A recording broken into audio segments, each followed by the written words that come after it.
Ito ang unang balita. James Agustin para sa GMA Integrated News. Man sa pagpatay kay Percy Lapi. Ayon sa Department of Justice, may palitan ng mensahe ang dalawa na pwede rin maging ebidensya sa kaso. Iginit ni Vice President Sara Duterte na meron na umanong nabalangkas na flood control master plan ang administrasyon ng kanyang amang si dating Pangulong Rodrigo Duterte. Kasabay nito, nagbitiw ang bise ng panibagong pagkutsyada laban sa mga lider ng bansa.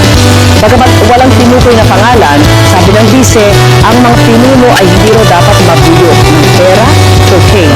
Needed yung sasakyan ng SWAT na natin and so many other things. Ang gandaan sa kanya, wasted no time and then like parang the next month nariyan na lahat yung kailangan namin yung aming willingness to work na tao, alam mo is talagang naroon. Ang kailangan lang talaga is a push from the executive back and that yan ay binigay niya siya sa akin. We were housed in an apartment type building. It was so dilapidated. I tumbled back because ang mga floors were so old, creaking, and may mga butas, inappeals tayo as judges, forma. So, tumusok ang aking tears na iwan ko. And the second time, when I was doing like this with my chair, tumambli ako backwards because lumusot ang paa doon sa floor. Ako ang magpapatayo, pondo ng city. That's where the Metsi now, where we used to live also as RTC judges before the construction of the new Hall of Justice. Talagang kami. Siya ang umako, walang contribution ang Supreme Court dyan. The next project that I asked for from the mayor is the construction of a jailhouse. Isinasakay sila sa jeep ang aming detainees kasama ang mga pasahero.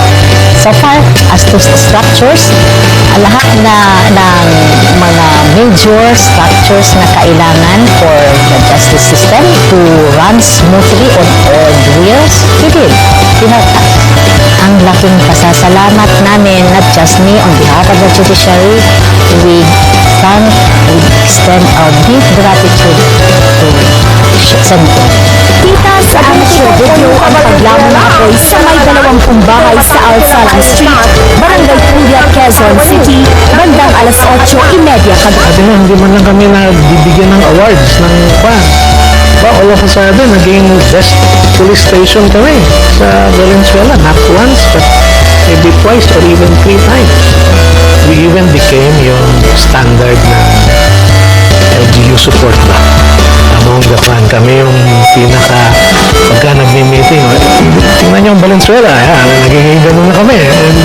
Dati na, hindi man lang kami mabanggit sa fan. But now, example na kami ng successful campaign against criminality. Taliwas sa alegasyon ng dating Pangulo, wala at hindi raw kailanman nakasama si Pangulong Bongbong Marcos sa drug watch list ng PDEA. Kasi nung dumating si Mayor Win as our mayor there, ang dahil problema sa edukasyon. In crisis, may big time rollback sa presyo po ng ilang produktong petrolyo simula bukas. Piso at 85 sentimo ang kaltas sa kada litro ng diesel. Piso at 60 sentimo naman sa gasolina. May piso at 4 na actually. Kulang na classrooms, congested ang mga classrooms from 65 to 75 students per class. Then, kulang din ang mga teachers. Kulang din ang mga aklat. And then Mayor King. And from day one, Ito ang unang balita. James Agustin para sa GMA Integrated News.